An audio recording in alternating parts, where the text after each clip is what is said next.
For topic two, we're going to look at the directrix and eccentricity again. So the purpose of topic one and then now topic two is just kind of review a bunch of things, bring it all together so that when we start looking at the polar equations for conics, you have all the little pieces you need. It's not terribly difficult. You just need some background information. Okay, so all conic sections have a directrix, okay? When we are learning about parabolas, we talk very clearly and explicitly about the directrix, okay? With the ellipse and the hyperbola, not so much, okay? So we're going to make sure we understand kind of the definitions of those three conic sections. So the parabola, the ellipse, and the hyperbola, how it relates to a directrix and how that relates to eccentricity, okay? So all conic sections have a directrix, okay? It is a line that is used to construct and define a conic section. Okay, so it's just a line, vertical or horizontal, depending on the orientation of your conic section. For any point on a conic section, this is important. So for any point on a conic section, the ratio between the distance from the focus and the distance to the directrix, um, I said that really stupid. I'm going to start over. Okay, so for any point on a conic section, the ratio between the distance from the focus and the distance to the directrix is a constant. Okay, so you can choose any point you want on your conic section. And the point from, or the distance from that point to the focus compared to that point to the directrix is always going to be a constant. And that constant is the eccentricity. Okay, you will hear people pronounce this eccentricity. I've heard it eccentricity. Call it whatever you want. Just know how to apply it when necessary. Okay, so again, we're looking at a ratio of distances. So we can essentially say that when we're looking at the ratio, we're looking at the distance from a point from a point to the focus compared to the distance from that point to the directrix. And there are a couple of ways we can write that. So in the previous video, we saw that we can write that as the distance from the point to the focus compared to the distance from the point to the directrix. Or you can also write it like what you're going to see here, where we're going to say, hey, we have this distance from some point to the focus compared to the distance from some point to the directrix. Okay, don't get hung up in the notation. These three things kind of all mean the same thing. We can write it out really dramatically in words. We can write it like this or like this. They all mean the same thing. So again, just understand you're looking at any point on your conic section. You measure the distance from that point to the focus, and then you compare it to that same point, the distance from that point to the directrix. The ratio of those two is always going to be a constant, and it is the eccentricity. Okay, so let's talk a little bit more specifically about the parabola. Now, you kind of have to go back a few sections here. So when we talk about the parabola, we talk about it very technically when we say, hey, by definition, a parabola is the set of all points such that the distance from that point to the focus is the same as that distance or as the distance from that point to the directrix. So no matter what point you pick on this parabola, okay, let's do some different colors here. If you pick a point way up here and you measure the distance from that point to the focus and compare it to the distance from that point to the directrix, they're going to be the same. So if we take the distance from the point to the focus, it's going to equal the distance from the point to the directrix. We could do this in red.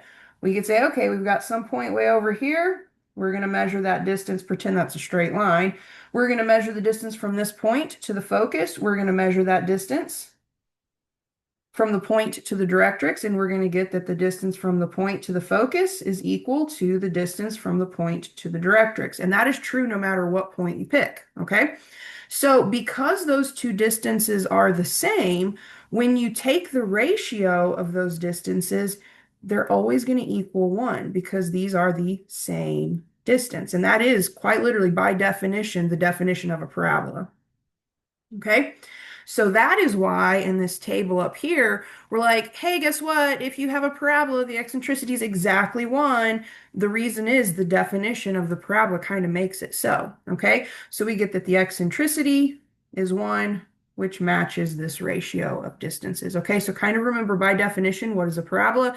It is the set of all points such that the distance from that point to the focus is the same as the distance from that point to the directrix. Okay, now if we were to talk about an ellipse actually has two directrix lines. Okay, you can see this one off to the right, but then there's going to be another one over here.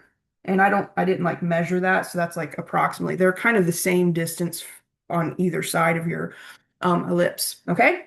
So what we have here is we have a definition for finding the directrix. So we don't really have to do that, but if you're just dying to know, how on earth do I find the directrix? Well, it's x equals a squared over c. And remember, we have these a, b, and c values in all of our equations. It's the same a, b, c, okay? Now, what we're dealing with here is if we find some point on our ellipse, okay? And we compare the distance from that point to the focus. That's this little s here. Let's scribble out that x and actually call it f for focus, okay? And then we compare it to the distance from that same point to the directrix, okay? Let's scribble out this m and call it a d so that we're kind of consistent with our formulas here. Then when we take the distance from the point to the focus and divide it by the distance from the point to the directrix, we're always going to be taking a smaller value and dividing it by a larger value. So when we do that, when you take a smaller value and divide it by a larger value, E is always going to be less than 1. It'll be some positive value because we're comparing distances, and in math we pretty much, I mean, I'm not saying this is always the case, but we kind of say distance is positive, okay? We think of going backwards and down a positive distance, okay? So no matter what point you pick on this ellipse, let's do this. The distance from that point to the focus compared to the distance, you're always going to get some E value. It's going to be a constant, and we're always going to get some value from 0 to 1. Now, we use the formula C over A. It ends up being the same thing as this ratio of distances. So just kind of understand these definitions here when we compare eccentricity to now the directrix. And then finally, we have a hyperbola, okay? So we have the directrix equation. You really don't have to worry about that, but do understand kind of by definition what we're talking about. Okay, so we have here some point. Let me do a different color. Let's do black. So we have some point on our hyperbola. We're going to compare the distance to the focus. The focus is kind of here about the origin. It's not exact, but we're going to eyeball it. And then we have the distance to the directrix. Well, in this case, the distance to the focus is always going to be the larger value. And then we're going to be dividing it by the smaller value. So the distance from the point to the focus is going to be shorter than the distance from the point to the directrix, okay? So we're going to get a larger value divided by a smaller value. That means E is always going to be greater than 1. Because remember, we're comparing distances. We always say the distance is positive, okay? So we, in the past, used the formula E equals C over A, and we got a situation with a hyperbola that E was always going to be greater than 1. So again, doesn't matter what point you choose here. Let's do a different color. Let's do blue. That might be a little garish. Let's do this blue. So no matter what point you pick, the distance from the point on the hyperbola to the focus is going to be greater than the distance from that point to the directrix, okay? So that is why we always get eccentricity greater than 1 for a hyperbola. So hopefully this brings everything in this table kind of home, makes it make a little bit more sense. You can also get a better visual for where the directrix lines lie for an ellipse and a hyperbola. I do want to point out that a hyperbola also has a second directrix. It's going to be like right here. So kind of like each curve relates to a directrix. Okay, so there you have it. Don't get too hung up in all these formulas. I just wanted you to kind of understand why the eccentricity was either exactly 1 greater than 1 or somewhere between 0 and 1. And hopefully this makes it make a bit more sense. Okay, now in the last video for this worksheet, we're going to do some actual examples.